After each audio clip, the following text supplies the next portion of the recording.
한 시간 정도 좀 늦게 시작을 했는데요. 그 영상 잘 보셨습니까? 막 성지순례 가고 싶은 마음이 막. 예, 오늘부터 시작되는 한 달 동안 이제 우리가 함께 말씀을 배우고 말씀을 나눌 텐데요. 오늘 우리에게 말씀 주시기 위해서 오신 목사님 소개하고 전 들어가도록 하겠습니다. 오늘 우리에게 말씀 주실 목사님은 정요석 목사님이십니다. 우리 목사님은 서강대 졸업하시고 영국에서 에버딘대에서 공부하셨다가 한국으로 돌아오셔서 다시 신학 공부를 다시 하셔서 합신과 그리고 백석에서 박사학위 받으시고 1999년부터 세움교회를 또 개척하셔서 또 담임하시고 많은 책도 쓰시고요. 특별히 소요리 문답, 그 다음에 이번에 또 하이델베르그 문답 관련된 그 책들이 나옵니다. 이번에 이제 제가 모시면서 시간을 조절하고 또 같이 여러 번 얘기 나눴는데 공교롭게 요즘 저희 교단하고 굉장히 또 밀접하게 또 이렇게 교제를 많이 나누시게 됐습니다.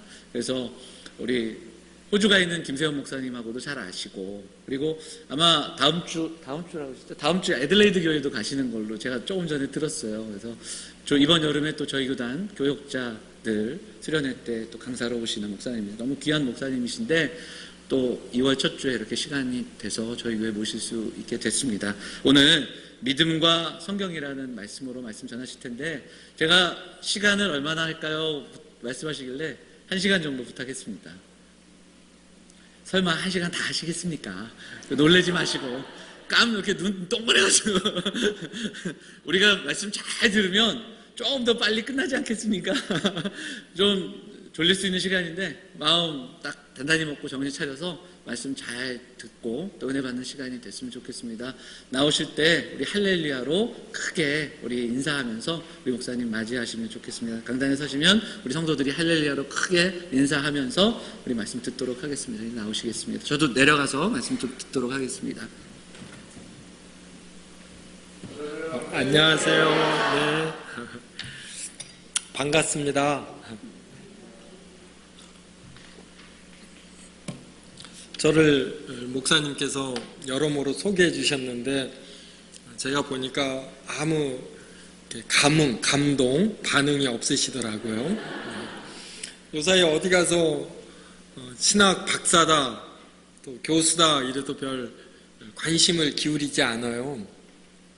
인천공항에 비행기가 하나씩 내릴 때마다 해외 박사 한 명이 내린다고 합니다.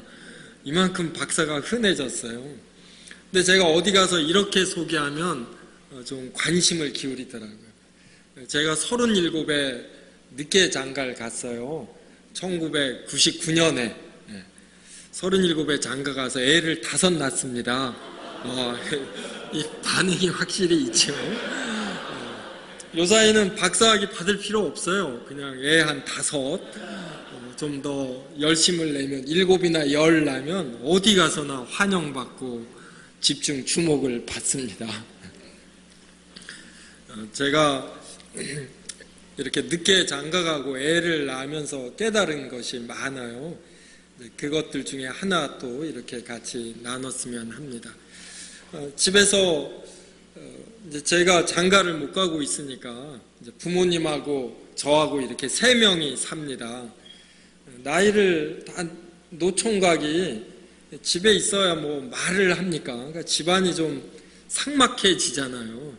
그래서 집에서 개를 길렀습니다. 진돗개 한 마리가 생겼어요. 처음에는 집 옥상에서 기르다가 이게 점점 친해지니까 집 안으로 들어옵니다. 그래서 처음에는 남은 밥을 먹이다가 나중에는 개를 위해서 따로 이 밥을 지어요. 그래서 거의 한 식구처럼 됩니다.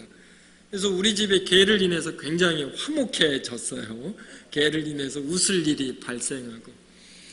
제가 이제 신학교 다닐 때에 기숙사 생활을 마치고 금요일 날 이제 집에 돌아왔습니다. 그래서 여유롭게 이제 TV를 틀었어요. 소파에 앉아서 TV를 보는데 이런 사자가 초식동물을 잡아먹는 이런 장면이 나왔습니다. 근데 제가 대학 다닐 때 단편 소설을 읽었는데 개나 고양이는 호랑이나 사자를 보면은 무서워서 오줌을 질질 싸면서 뒷걸음질 친다, 이러한 걸 봤어요.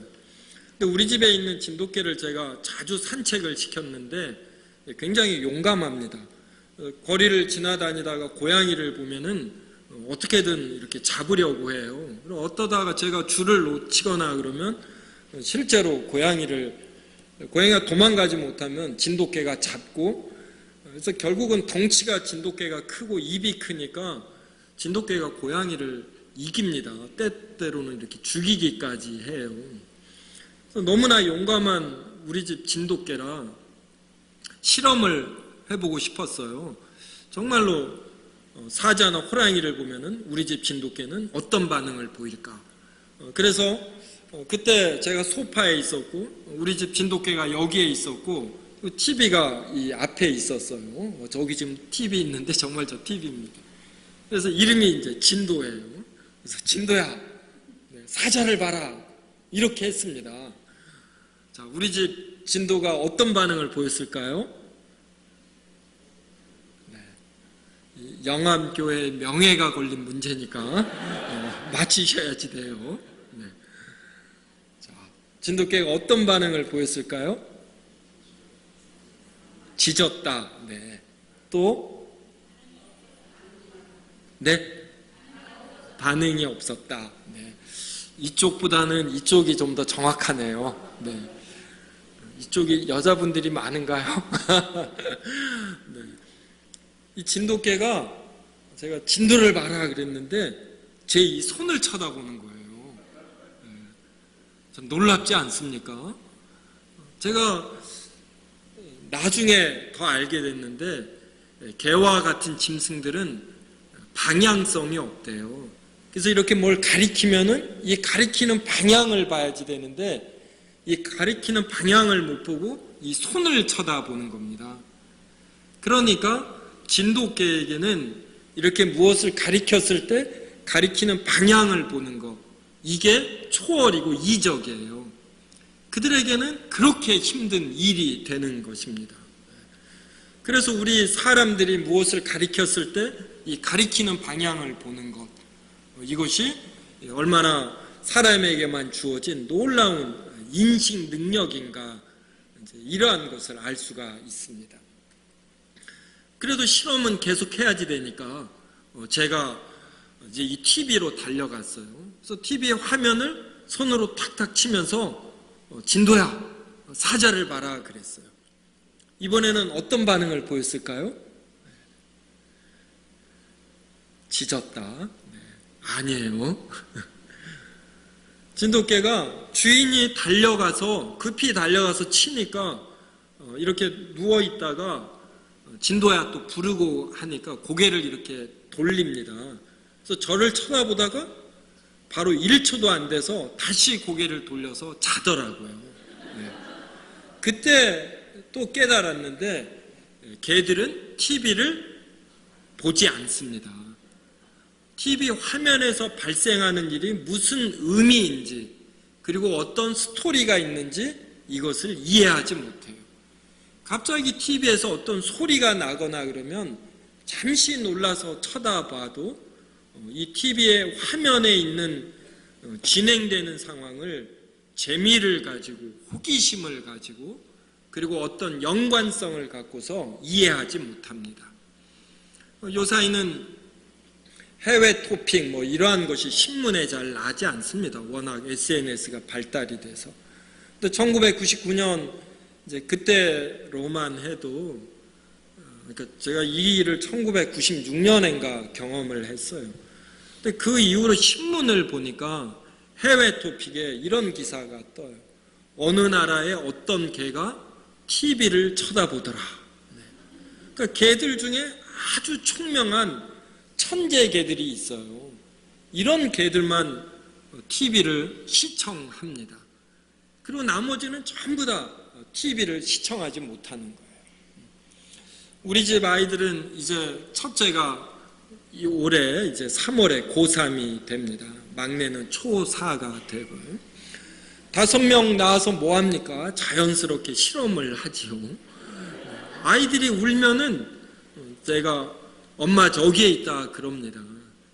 그럼 이 아이들도 태어나서 몇 개월 안 되었을 때는 이 방향성이 없어요. 엄마 저기에 있다 그러면 이 손을 쳐다봅니다. 아이들이 누워있을 때 손이 이렇게 있다가 이렇게 갔다가 이렇게 하고 이걸 신기해하고 아이들이 웃습니다. 초반에 인식활동은 이렇게 미약해요. 하지만 1살이 되고 2살이 되고 그러면 이 방향성이 생깁니다. TV에 대한 반응은 더 빨라요. 6개월이나 1살만 돼도 TV를 아이들이 시청합니다. 그리고 제가 아이들을 키울 때만 해도 광고들을 모아놓은 이런 프로그램이 있었어요. 이러한 비디오를 보여주면은 광고들은 빨리빨리 바뀌니까 아이들이 울지 않고 이렇게 잘 쳐다봤습니다. 우리 집 아이들은 그렇게 학습 능력이 뛰어나거나 그러지 않는데 모두가 다 이 가리키는 방향을 쳐다볼 줄 알고 또 TV를 워낙 좋아합니다. 사람이기 때문에 자연스럽게 주어진 능력이 되는 것입니다. 그래서 지금 우리 영암교회 성도님들이 제가 하는 설교를 이렇게 듣고 어떤 반응을 보이고 이렇게 집중하는 것, 이것이 사람에게 그리고 특별히 그리스도인에게만 허락된 엄청난 능력이 되는 것이에요. 그래서 저는 오늘 이렇게 무엇을 인식하는 것, 옳고 그름을 분별하는 것, 이러한 것이 간단한 일이 아니라 하나님이 허락하신 능력이고 하나님이 은혜로 주신 것이다. 이러한 것을 특별히 살펴보려고 합니다. 그러면서 믿음이 무엇인지 살펴보려고 합니다. 이렇게 집에서 기른 진돗개가 암컷이라 우리 집에서 이렇게 교미를 하는데 돈을 내고 이렇게 임신을 합니다. 그래야 또 족보가 나와요. 이렇게 새끼를 2번 낳았습니다. 근데 개들이 새끼를 낳으면은 정말 피골이 상접해져요. 그리고 진돗개들은 얼마나 새끼들을 깨끗이 키우는지 똥 오줌을 다 받아먹습니다. 1달까지 받아먹더라고요. 얘들이 새끼를 낳은 한 2, 3일간은 화장실도 안 갑니다. 걔 자기 새끼들 지키느라고. 그 다음에는 화장실을 가더라도 빨리 갔다 와요. 그리고 애가 화장실 가려고 일어나면은 새끼들이 젖꼭지에 이렇게 대롱대롱 매달려 있습니다. 그럼 이거를 이렇게 막 털지요. 그럼 그때서야 이 새끼들이 떨어져요. 이렇게 1달, 2달을 정성스럽게 키웁니다. 그러면 우리 어머니가 닭을 미역국에 아주 푹 삶아요. 고아서 뼈를 발라서 삶아 이렇게 진돗개에게 줍니다. 개를 기르다 보면 이렇게 정이 들더라고요. 근데 우리가 새끼를 낳아서 새끼를 팔아서 돈 벌려는 것도 아니고, 그래서 너무 개가 고생을 하니까 이제 더 이상 임신하지 않는 수술을 시키기로 집에서 결정했어요. 이렇게 대화를 부모님과 제가 나눴는데 그 다음날 이 진돗개가 대문이 열린 틈에 나가서 동네에 있는 아주 볼품없는 똥개하고 붙었다라고 동네 사람들이 이야기를 해주는 거예요. 얼마나 이 놀라운 사실입니까? 이런 순결 개념도 없고 첫 번째 남편을 잊어버리고 또 진돗개 채통이 있지 어떻게 이렇게 볼품없는 똥개하고 붙는 것입니까? 그래서 이제 집에서 동물병원에 전화했어요. 또 동물병원은 와서 수술을 하면은 임신도 안 되고 앞으로 임신도 안 된다. 그래서 그 다음날 아버지가 이제 이 진돗개를 데리고 가서 수술시키고 데리고 왔어요. 저는 마침 그때 어딜 가느라고 이제 집에서 이렇게 내려왔습니다. 대문에서 딱 만났어요. 그랬더니 아버지가 한쪽에는 개줄, 그리고 이 한쪽에는 뭘 들었을까요? 한쪽에는 링거병을 들었어요. 진돗개도 수술할 때 다 마취합니다. 진돗개도 수술하고 나면 링거병을 맞아야지 돼요. 사람처럼. 그래서 수술을 하고 났으니까 차로 와야지 되는데 걸어서 오니까 얼마나 진돗개가 힘들겠습니까? 그러다가 저를 만나니까 자기 지금 엄청 힘들다. 이거를 온 얼굴로 저에게 표현하더라고요. 저도 굉장히 안타깝고. 근데 우리 아버지는 이제 연세가 있으시니까 이 개와 같은 잡것에 돈이 많이 들어간 거 이것을 억울해 하셔요. 그래서 진돗개에 대한 궁휼하심보다는 짜증이 나 계시더라고요.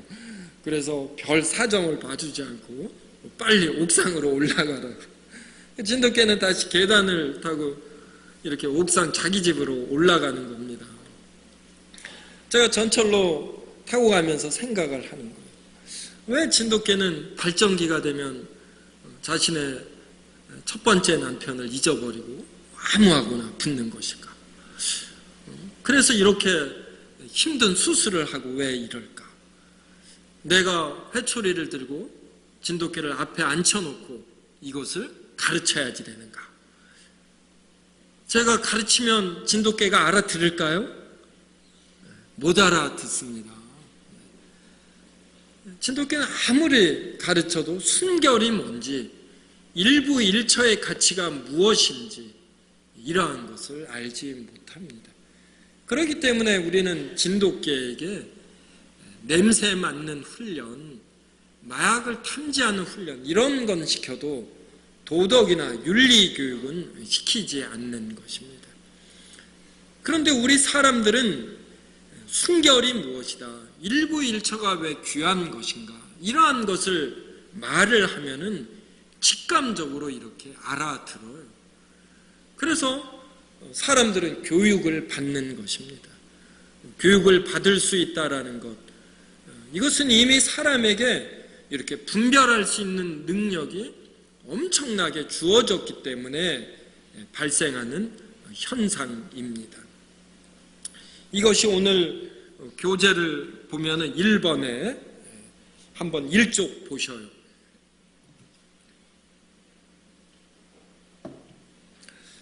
믿음과 성경에서 믿음에 관하여, 이 믿음이 인식의 내적 원리다. 그래서 1번, 무엇을 알고 느끼고 인식한다라는 것은 엄청난 일이다. 그래서 이것을 알기 위해서 첫 번째로 동물의 인식 능력을 살펴보았습니다. 그리고 이제 두 번째, 사람의 인식 능력을 살펴보는 거예요. 사람은 진돗개와 달리 방향성도 있고 도덕과 윤리의식도 있습니다. 그렇다면 사람은 이 인식 능력에 있어서 좀 부족함, 이러한 것이 없는가, 이것을 살펴보는 것입니다. 근데 1번의 주의력 착각을 보겠습니다.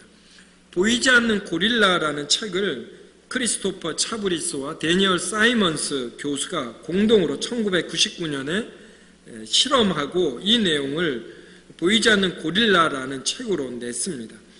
여대생 6명이 3명씩 두 팀으로 나뉘었습니다. 하얀 옷과 검은 옷을 입고서 같은 색의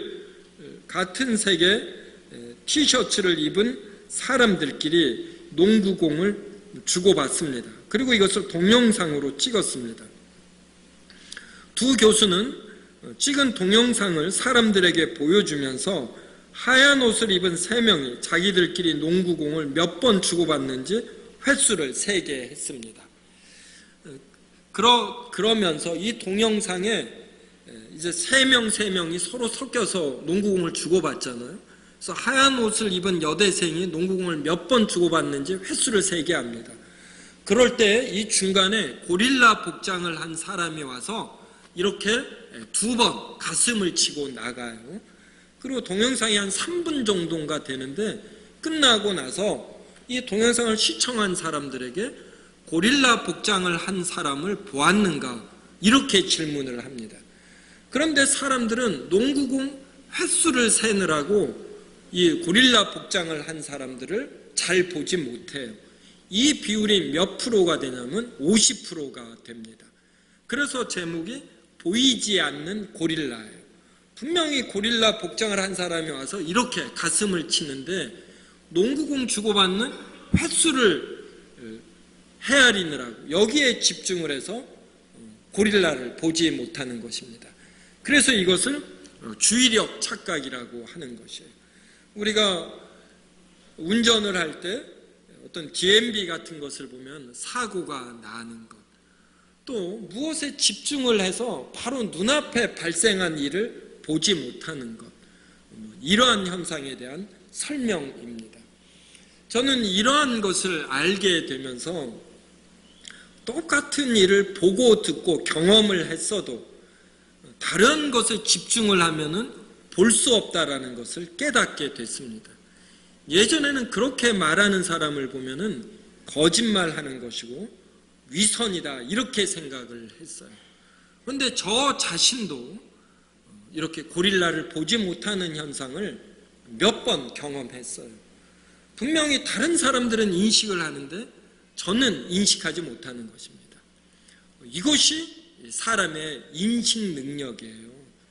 우리가 이것만 이해해도 다른 사람을 이해하는데 크게 도움을 받습니다. 어떻게 분명히 똑같은 것을 보고 듣고서 왜 이렇게 다른 소리를 하느냐, 이러한 표현을 안 하게 되는 것이에요. 이 사람은 다른 것에 집중하느라 내가 본 것을 보지 못하는 것입니다. 그래서 사람은 자기가 보고자 하는 것을 보고 듣고자 하는 것을 들어요. 사람의 인식 능력은 절대로 객관적이지 않습니다. 이것만 깨달아도 자기가 자기 자신을 이해하는데, 그리고 남을 이해하는데 크게 도움을 받습니다. 이 실험을 한 두 교수님이 보이지 않는 고릴라라는 이 책에 또 기억력 착각을 말하고 있어요. 이러한 식으로 6개의 착각을 말을 합니다. 자, 기억력 착각, 기억의 내용과 실제 사이에 존재하는 차이를 의미한다. 인디애나 대학의 농구 선수 닐 리디는 농구 연습 중에 바비 나이트 감독이 자신의 목을 움켜쥐는 5초 동안은 숨도 쉴 수 없었고 놀란 사람들이 자기와 감독을 떼어놓았다고 진술하였다. 그런데 훈련 장면을 담은 비디오 테이프가 발견되었다. 이 닐 리디는 아주 뛰어난 농구 선수였습니다. 그래서 항상 칭찬을 받았지 혼난 적이 없어요. 그런데 이 바비 나이트도 아주 유명한 능력 있는 감독이었고 좀 다혈질이에요.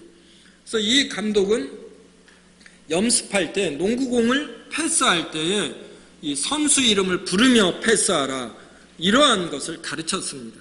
그런데 닐 리디 선수가 이것을 하지 않은 거예요. 그러자 다혈질인 감독이 이 코트에 들어와서 닐 리디의 목을 5초 동안이 아니라 이렇게 잠시 한번 이렇게 만지고 그냥 나왔습니다. 그런데 닐 리디는 뛰어난 선수였기 때문에 지금까지 책망받은 적이 없습니다. 그래서 이 장면을 밤에 잠을 자면서 감독이 자신의 목을 숨을 쉴 수 없을 정도로 움켜쥐었다. 그래서 놀란 주변의 선수와 코치들이 이것을 떼어놓았다. 이렇게 확신을 해버렸습니다.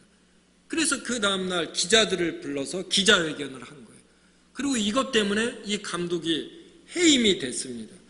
그런데 다행히 훈련 장면이 비디오로 녹화가 됐어요. 이게 발견되었습니다. 그래서 여러 사람들의 입회하에서 이걸 봤어요. 또 실제로 감독은 와서 잠시 목을 한번 만진 것이. 그런데 그날 밤에 이 닐 리디 선수는 이것을 왜곡해서 기억을 하는 것입니다. 우리가 이것만 알아도 자기의 이 기억력을 믿지 않게 됩니다. 사람은 무엇을 기억할 때 자신의 선호도, 자신의 필요, 이런 거에 따라서 이걸 주관적으로 왜곡해서 기억을 합니다. 그래서 이 기억은 절대로 객관적이지 않아요. 그래서 여러분의 기억을 믿으시면 안 됩니다. 나는 분명히 그렇게 보았다. 난 분명히 그렇게 기억한다. 이 사람 똑같은 걸 보고 어떻게 이렇게 다른 소리를 하느냐. 이런 표현 함부로 하시면 안 돼요. 자기 자신의 기억이 굉장히 왜곡되어서 기억된다라는 거, 이걸 꼭 아십시오. 이것만 알아도 우리가 상당히 자유로워져요. 자신의 기억이나 판단은 매우 틀릴 수 있다라는 이것을 꼭 아셔야지 됩니다. 저는 음악이나 미술을 잘 못합니다. 그 대신에 저는 하나님이 공평하셔서 운동 감각을 주셨어요. 그래서 보기에는 이런데 제가 운동을 좀 합니다. 호주 제가 시드니하고 이제 애들레이드 가는데 김세연 교수님이 저를 기다려요. 이유는 탁구 치려고. 제가 탁구 고수입니다. 이야기는 이제 다음에 제가 한번 해줄게요. 그리고 제가 또 좀 글을 쓰는 능력이 있어요. 그래서 제가 상을 받으면 글짓기 상을 받은 기억이 있습니다. 왜 제가 글짓기를 잘하는가 생각해 봤더니 초등학교 1학년 때부터 일기를 썼어요.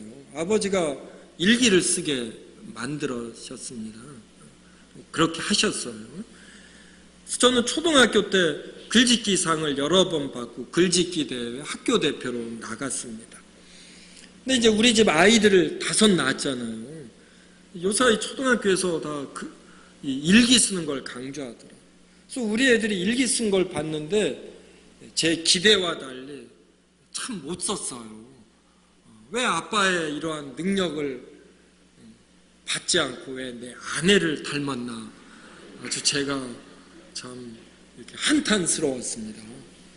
근데 어느 날 제가 초등학교 때 쓴 일기들이 발견이 된 거예요. 그래서 제가 봤습니다. 그랬더니 저는 더 못 썼어요. 더 못 썼어요. 저는 초등학교 때 글짓기 상을 받은 거 이것이 어떤 기준이 되어서 저는 초등학교 때 글을 굉장히 잘 쓴다라고 오해한 거예요. 그래서 일기도 굉장히 잘 썼다 이렇게 왜곡한 것입니다. 근데 실제로 증거가 드러나서 보니까 요 사이에 애들이 이런 글짓기 교육, 일기 교육에 대해서 굉장히 잘 씁니다. 그러니까 우리 애들이 저보다 훨씬 잘 쓰는 것이에요. 저는 이 경험을 통해서도 내가 어렸을 때 경험한 거 이것이 얼마나 왜곡되어 있는가 이런 걸 알게 된 것이에요. 저는 아버지가 다소 엄한 편이었습니다. 그래서 아버지에게 많이 혼나고 또 이렇게 매를 맞잖아요. 그때 심하게 맞았다. 이러한 이런 걸 이제 상처라고 합니까? 이런 게 있었어요.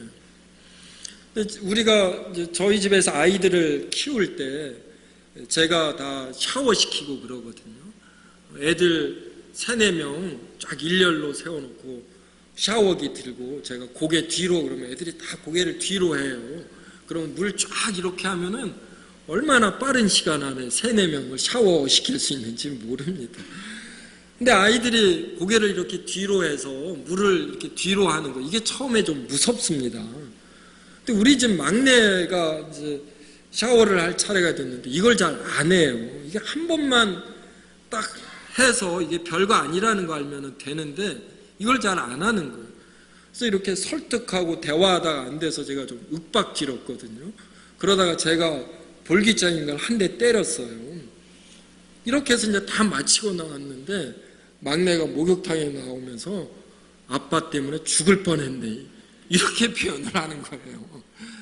그러니까 이 아이는 제가 한 대 때린 거나 이것을 정말 진심으로 아빠가 자기를 죽이려고 한 걸로 이렇게 오해하는 것입니다.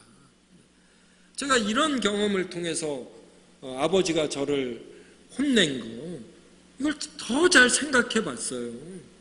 또 그렇게 혼내신 게 아니에요. 근데 어렸을 때는 아버지의 이런 엄격한 표정이나 또 아버지가 좀 약간 힘줘서 때린 것이 강한 공포로 와닿는 것입니다. 그래서 제가 상처라고 여긴 것들 이러한 것들을 하나씩 살펴봤어요. 그랬더니 별거 아닙니다. 내가 서운하게 여긴 사람, 나에게 상처를 줬다라고 한 사람들에 대해서 제가 많이 쉽게 이렇게 화해하게 되었어요. 그래서 저는 이러한 면에서 우리 영암교회 성도님들도 자신의 기억 그리고 자신이 상처라고 여기는 것들을 보다 더 객관적으로 바라보기를 이렇게 권합니다.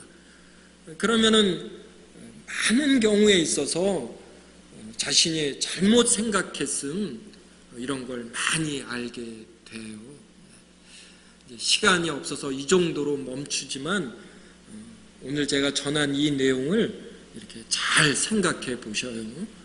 인식에 있어서 얼마나 많은 도움을 받는지 모릅니다. 여기에는 없는 내용이지만 우리 성도님들은 이번 탄핵에 대해서 찬성하십니까? 반대하십니까? 저는 찬성하라 반대하라 이 이야기를 하는 것이 아니라 찬성하든 반대하든 사람들은 찬성하는 사람은 찬성하는 쪽으로 정보를 계속 모읍니다. 반대하는 사람은 반대하는 쪽으로 정보를 계속 모아요. 이러한 것을 확증 편향이라고 합니다. 이미 자신이 결론 내린 옳고 그름으로 결정 내린 이쪽으로 정보를 이걸 지지하는 것은 받아들이고 지지하지 않는 것은 거부하는 것이에요. 상당수의 사람들이 이러한 확증 편향을 갖고 있습니다. 그래서 그리스도인은 좌로나 우로나 치우치면은 안 돼요. 그래서 이러한 정치적 사안에 대해서도 나는 얼마나 객관적이고 중립적인가 이것을 갖기 위해서 더 부단히 노력해야지 되는 것이에요. 그래서 이러한 전반적인 것을 제가 포함해서 인식, 분별이라는 면에서 말씀을 드리는 것입니다. 이제 이것을 가지고 믿음에 대해서 살펴보겠습니다. 우리가 교회에서 많이 듣는 단어들 중에 하나가 믿음입니다. 믿음. 이 믿음이 무엇을 의미하는지 오늘 잘 살펴보는 것이에요. 먼저 교재로 가서 2번 믿음 그러면서 그리스도인의 인식 능력 그럽니다. 그래서 믿음의 정의 이거는 루이스 펄코프라는 조직신학자가 정의 내린 것입니다. 그래서 외적 증거나 논리적 증명에 의존하지 않고 즉각적이고 직접적인 통찰력에 의존하는 명확한 지식이다. 그래요. 진돗개에게 TV를 보라고 이렇게 가리킵니다. 그러면은 이 가리키는 이 방향을 보면 되는데 진돗개는 안 되는 것이에요. 그리고 간음을 하면 안 됩니다. 일부 일처를 존중해야지 돼요.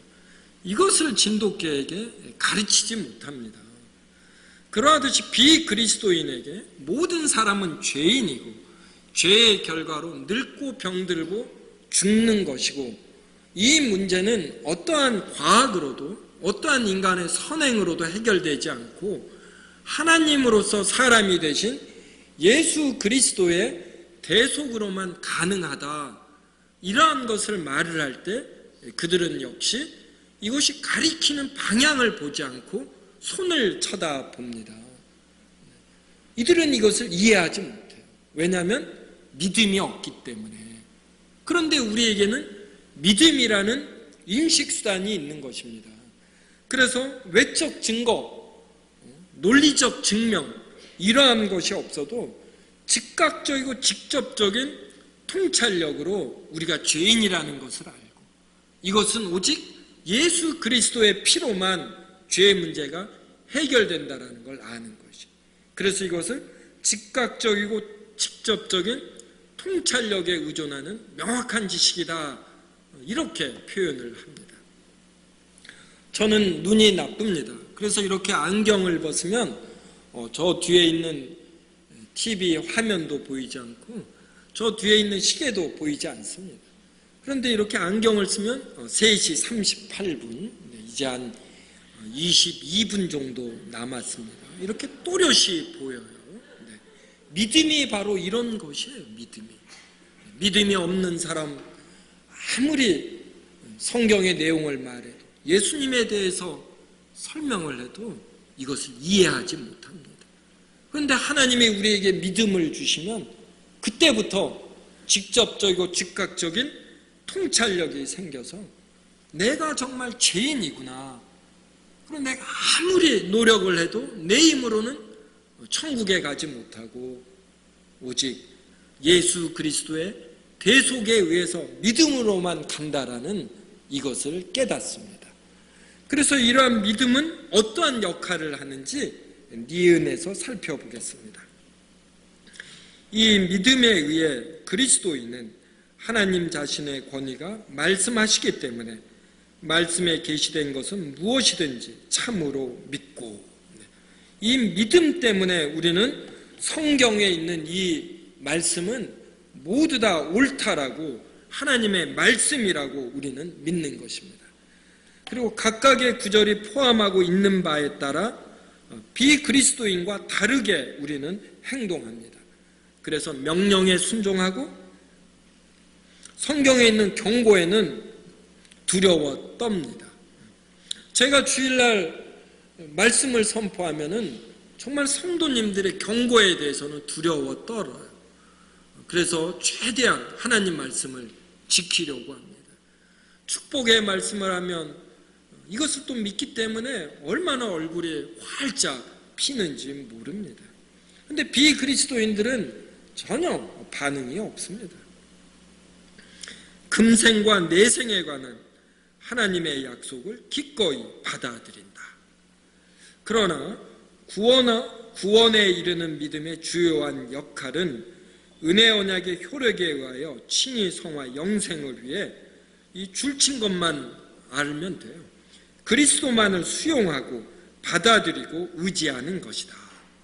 그래서 믿음이 하는 중요한 역할은 그리스도를 수용하고 받아들이고 의지하는 것이에요. 그래서 우리가 왜 예수 그리스도가 왜 하나님의 아들이신가? 하나님의 아들이라는 말은, 개의 아들은 뭡니까? 개예요, 개. 사람의 아들은 사람이고 하나님의 아들은 하나님이다, 이 뜻이죠. 그래서 예수님이 하나님의 아들, 즉 하나님으로서 우리를 위해 사람이 되시어 십자가에 피 흘려 죽음으로 우리의 죄가 사해진다라는 이것을 우리가 믿음이 있으면 받아들이는 것입니다.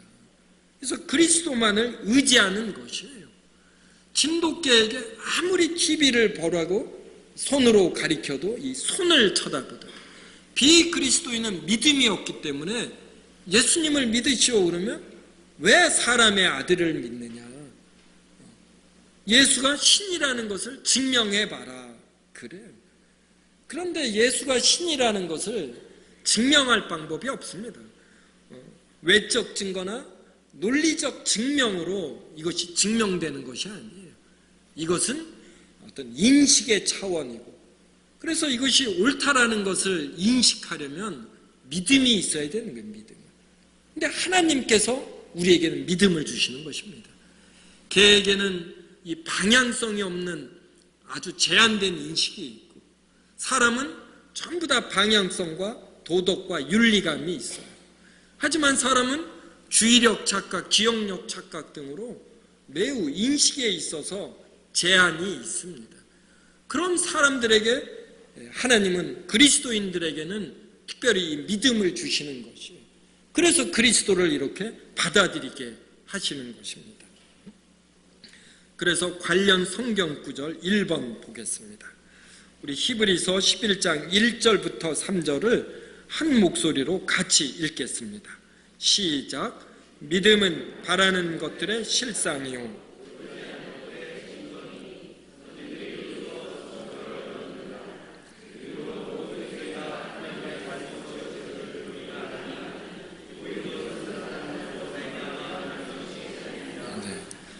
믿음은 바라는 것, 우리가 뭘 이렇게 바라고 사모하는 것이 있는데 이것들의 실상입니다. 그 다음에 보이지 않는 것들의 증거예요. 그래서 당신은 천국이 있다라는 거, 많은 사람들은 죽음 이후에 끝으로 생각을 합니다. 그런데 우리는 하나님 나라 천국이 있다라는 것을 확신하고, 그리고 영생이 있다라는 것을 확신합니다. 모든 사람은 늙고 병들고 죽습니다. 여러분이 김기춘 씨에 대해서 좋아하든 싫어하든 그분의 나이가 지금 76세 정도 되나요? 앞으로 10년, 20년 후면 뒷방 늙은이를 거쳐 죽는 일, 이러한 것, 남은 것, 이것은 확실합니다. 이 허무한 인생에서 우리가 영원한 하나님의 나라가 있고 그곳에서 영화로운 몸이 되어서 영생을 누릴 수 있다라는 이거에 대한 증거가 어디 있어요? 우리 영암교회 성도님들 저에게 증거를 보이실 수 있습니까? 도대체 어떠한 증거가 있기에 이것을 믿고 주일날 다른 데 놀러 가지 않고 교회에 나오는 것입니까? 이것의 증거가 믿음이에요, 믿음. 하나님이 우리에게 이 인식 능력을 주셔서 믿음이라는. 그래서 제가 안경을 벗으면 저 시계 보이지 않습니다. 안경을 쓰면 3시 44분 명확하게 보여요. 하나님이 우리에게 믿음을 주셨습니다. 그래서 명확하게 하나님 나라가 존재한다라는 것. 이 땅은 허무하지만 이 세상으로 끝나지 아니하고 하나님의 영원한 나라가 있는 것이에요. 우리는 죽으면 우리의 육신은 땅에서 썩지만 우리의 영혼은 즉시 하나님의 빛의 세계로 인도되어 우리의 육신이 부활할 것을 기다리는 것입니다. 저는 이걸 확신해요. 그래서 아예 이것을 이렇게 직업으로 갔습니다. 목사가 됐어요. 얼마나 확신이 있으면 아예 이걸 제가 직업으로 갖겠습니까? 이거에 대한 증거가 뭐예요? 믿음이에요, 믿음. 저는 이 직접적이고 즉각적인 통찰로 이 인생이 얼마나 허무하며 예수 그리스도 없이는 이 땅에 있는 모든 것이 배설물임을 확신합니다. 하나님 나라가 존재한다라는 걸 확신해요. 이유는 믿음 때문에. 저는 이것이 그냥 직접적이고 즉각적인 통찰로 인식이 됩니다. TV를 보라 그러면 손으로 가리키면 이걸 보면 돼요. 이러한 식의 인식 능력이 믿음을 인해서 모든 그리스도인에게는 주어져 있는 것입니다. 그래서 히브리서 11장은 이렇게 믿음이라는 인식수단이 주어진 그리스도인들에게 발생한 일들, 이걸 보여주는 것이에요. 그래서 모세는 애굽의 보아보다 그리스도를 위하여 받는 고난을 택합니다. 믿음이 있기 때문에 애굽의 보아가 그에게 별 매력적이지 않은 것이에요. 아브라함은 믿음이 있기 때문에 하나님이 가리키시는 땅으로 갔어요. 자기가 지금까지 살면서 이룩한 모든 것이 별 무의미하다는 것을 알고 하나님의 자녀로서 구별된 삶을 가나안 땅에서 사는 것, 이것만이 영생이라는 것을 아브라함이 알고서 하나님이 아브라함을 불렀을 때 그가 그곳에 갑니다. 앞으로 어떤 일이 벌어질지 모르지만 하나님께서 어떻게든 자기를 지키고 보호하실 것을 믿음으로 확신을 합니다. 그래서 갈 바를 알지 못하고 그가 나가는 것이에요. 그래서 히브리서 11장을 오늘 제가 이렇게 설명한 내용을 따라 전부 읽어보십시오. 거의 이해가 될 것입니다. 이것이 바로 교리 공부의 장점이에요. 원래 우리 김우종 목사님이 저에게 이 강좌를 부탁할 때 이 교리 교육의 가치와 방법 이런 거였어요. 그래서 제가 이런 내용을 가르쳐서 교리의 중요성, 가치 이러한 것을 성도님들로 느끼게 하겠습니다. 이렇게 하고 믿음과 성경을 택했습니다. 그래서 이렇게 믿음이라는 것을 이렇게 교리로서 공부할 때에 믿음의 정의 그리고 믿음의 역할 이러한 것을 알면서 히브리서 11장 전체를 이해할 수 있는 이러한 큰 장점이 있는 것입니다. 자, 그 다음 구절도 한번 보셔요. 에베소서 2장 8절과 9절인데 저와 같이 읽겠습니다. 시작. 너희는 그 은혜에 의하여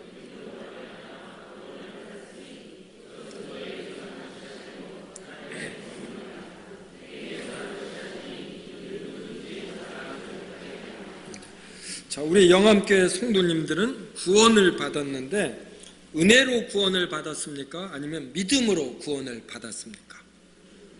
네, 손을 들어보겠어요. 자, 믿음으로 구원받았다. 네. 그 다음에 은혜로 구원을 받았다. 네. 약간 은혜가 많은 것 같기도 하고 다른 분들은 더 생각을 하시는 것 같고 네. 근데 답은 둘 다 맞아요.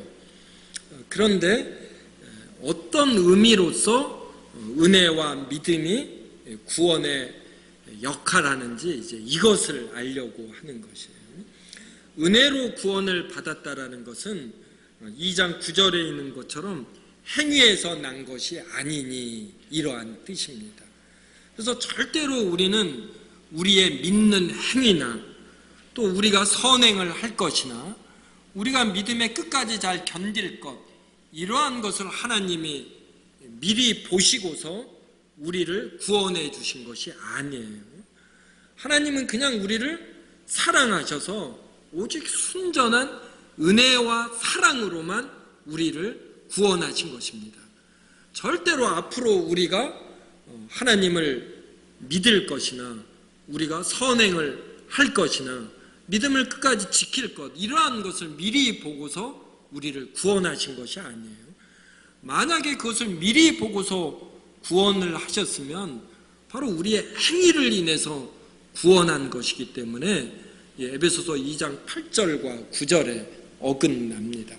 그래서 우리가 은혜로 구원을 받았다라는 것은 정말 순전히 하나님이 우리를 사랑하셨기 때문이지 아무 이유가 없어요.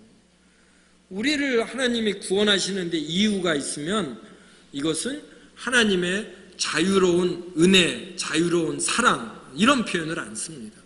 자유롭다라는 것은 영어로 free인데 하나님이 첫 번째 원인이다 이 말이에요. 그래서 우리를 구원하시고 택하시는데 아무 이유가 없어요. 이것이 진정한 사랑입니다. 그래서 성경은 전체를 통해서 우리가 구원받은 이유를 오직 하나님의 사랑으로 말하고 있는 것이에요. 사랑, 즉 은혜. 그래서 우리가 구원을 받은 건 은혜로 구원을 받은 것입니다. 그래서 예수 그리스도가 십자가에 못 박혀 돌아가셨거든요. 그런데 이 귀한 이 선물을 어떤 사람은 이것을 받아 누리고 어떤 사람은 받아 누리지 못합니다. 비그리스도인들은 이 가치를 모르고 이 엄청난 선물을 거부합니다. 그런데 우리는 이것을 받아들여요. 무엇 때문에 우리는 이걸 받아들일 수 있냐면 믿음 때문에. 믿음 때문에. 이게 이 뜻이에요. 그래서 우리는 은혜로 구원을 받고 은혜로 주어진 이 구원을 우리는 어떻게 받아들이냐면 믿음으로 받아들인다. 이러한 뜻입니다.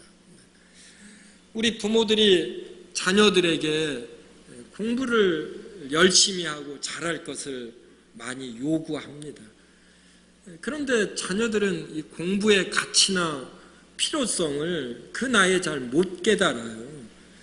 그래서 잘 공부라는 좋은 선물을 받아들이지 못합니다. 또 우리가 이 신용카드가 있는데 누가 이 신용카드를 주면서 마음껏 일주일 동안 사용하십시오 이렇게 말했어요. 근데 우리는 지금 다 신용카드를 이 가치와 효능을 알지만 20년 전, 30년만 해도 이렇게 보편화되지 않았습니다. 그러면 직접 돈이 아니고 이상한 플라스틱 하나를 주니까 신용카드의 가치를 모르는 사람은 이걸 사용하지 못하는 것이에요.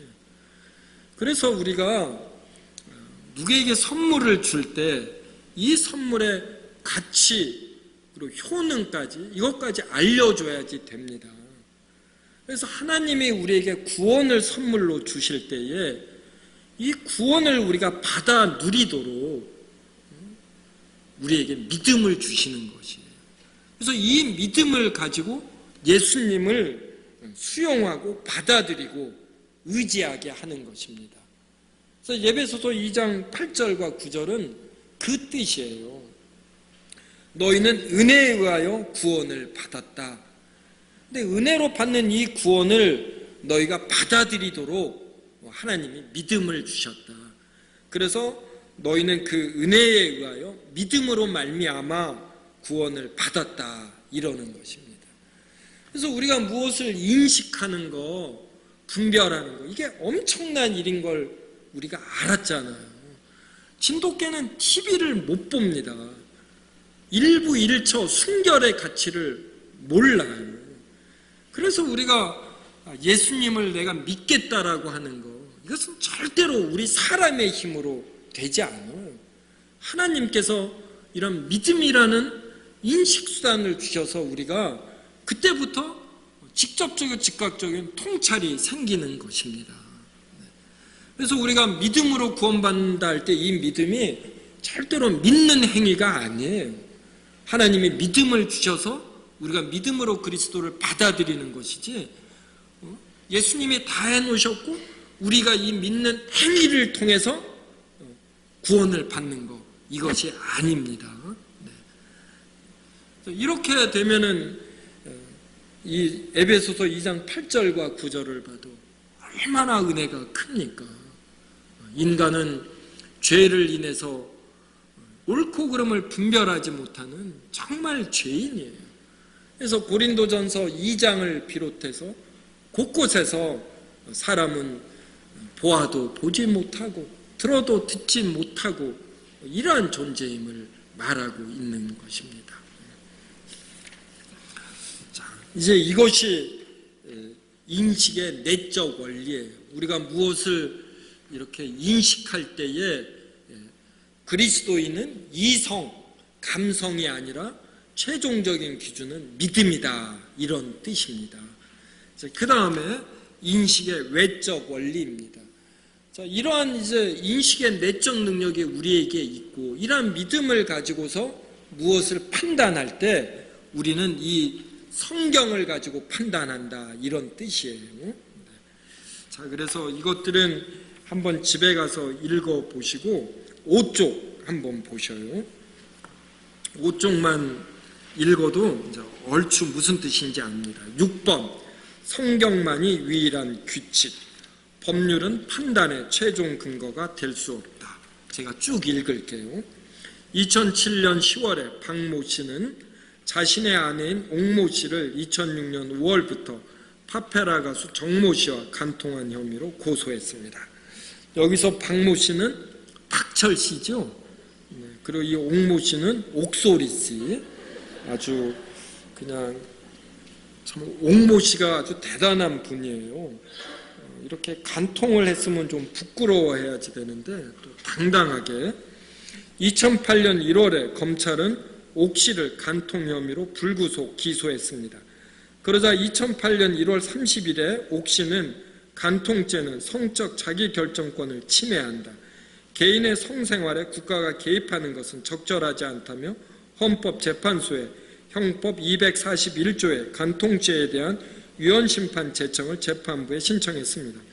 2008년 10월 30일에 헌법재판소는 이에 대해서 재판관 9명 중 4명이 합헌 의견, 1명이 헌법 불합치 의견, 4명이 위헌 의견을 내었습니다.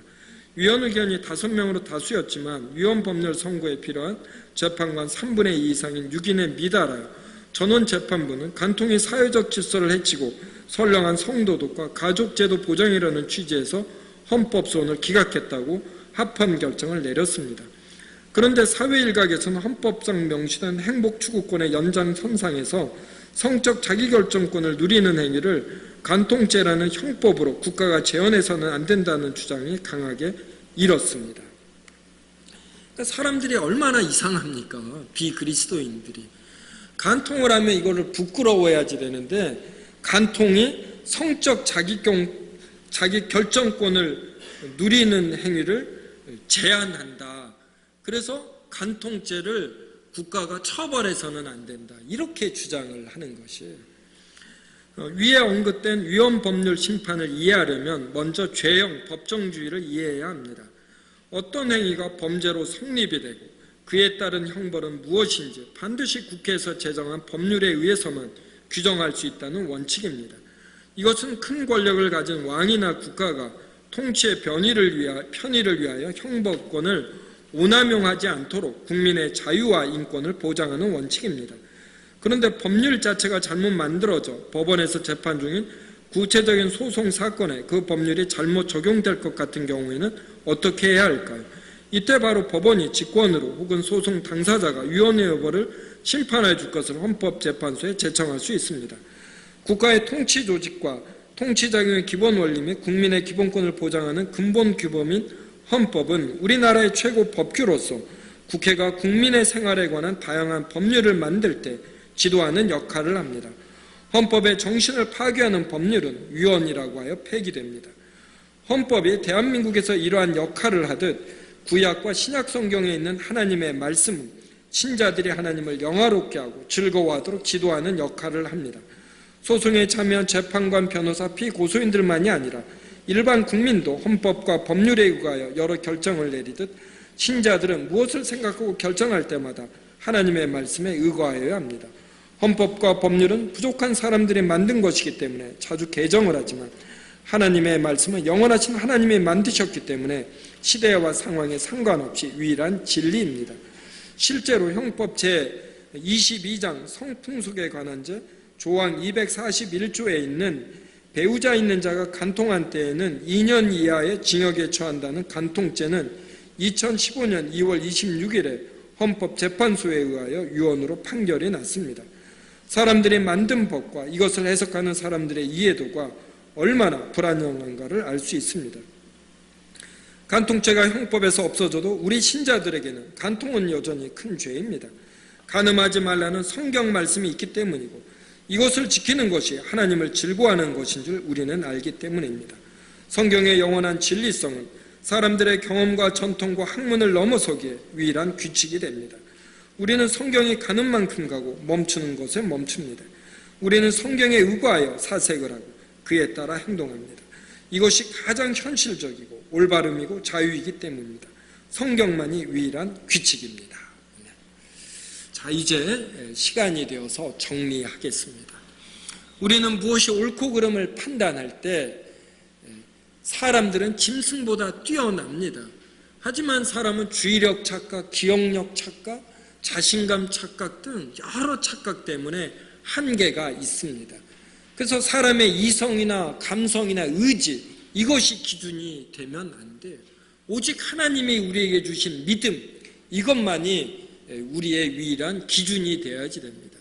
이것은 무엇을 판단할 수 있는 우리의 내적 능력을 말해요. 그래서 믿음을 내적 인식 원리라고 합니다. 그 다음에 이러한 믿음을 가지고 무엇에 근거하여 판단하냐면 우리는 헌법이나 법률도 아니고 전통도 아니고 학문도 아닙니다. 오직 하나님의 말씀이 유일하게 계시되어지고 그리고 기록되어진 이 성경이 우리의 유일한 근거예요. 그래서 이 성경이 십계명에서 간음하지 말라 그럽니다. 그래서 우리는 아무리 법률에서 간통죄가 없어져도 우리는 간음을 부끄러운 것으로 압니다. 또 동성애 같은 것에 대해서도 성경은 명확하게 이렇게 말하고 있습니다. 또 도둑질이나 거짓 증언 이러한 것도 말하고 있어요. 그래서 우리 그리스도인들은 헌법이나 법률이나 전통이나 학문이 아니라 오직 이 성경이 우리가 무엇을 판단하는 외적 인식 원리가 되는 것입니다. 이것으로 제 설교 강의 이것을 마치도록 하겠습니다. 다시 한번 정리하면 내적 인식 원리는 믿음이고 외적 인식 원리는 성경이다. 그리고 믿음은 하나님이 우리에게 주신 이러한 인식 수단이고 그래서 이러한 내용에 근거해서 오늘 집에 돌아가시면 히브리서 11장 잘 읽어보시고 그러면 이해하는데 많은 도움을 받을 수 있습니다. 이렇게 믿음이 무엇인가 이러한 식으로 성경이 무엇인가 공부하는 것을 교리라고 하는데 이제 교리의 장점이 이러한 것입니다. 또 이렇게 맛보았으니까 또 앞으로도 교리 공부도 또 좀 더 하심으로 하나님을 더욱 많이 알고 크게 누리시기 바랍니다. 기도하겠습니다. 하나님 감사합니다. 하나님이 우리에게 믿음을 주셔서 또 주일이 얼마나 귀한 날인가 알고 그래서 밖에 나가 보다 더 자극적인 것 이러한 것들에 시간을 보내지 않고 하나님께 예배드리고 하나님의 형상으로 지은 성도들과 따뜻하게 교제 나누고 이렇게 하나님의 말씀을 공부하게 하시니 감사합니다. 하나님께서 영암교회에 하나님의 말씀이 풍성히 거하게 하시고 이렇게 4인 4색의 4번의 강의를 풍성히 준비케 하시니 감사합나이다. 이러한 광자를 통하여 영암교회 성도님들이 하나님의 사랑과 말씀에 더욱 풍성히 거하게 하옵시고, 그리하여 가정과 직장 생활을 할 때도 하나님의 말씀으로 무장되어 더욱 옳고 바르고 활력 있게 생활케 하여 주시옵소서. 예수님의 이름으로 기도드리옵나이다. 아멘.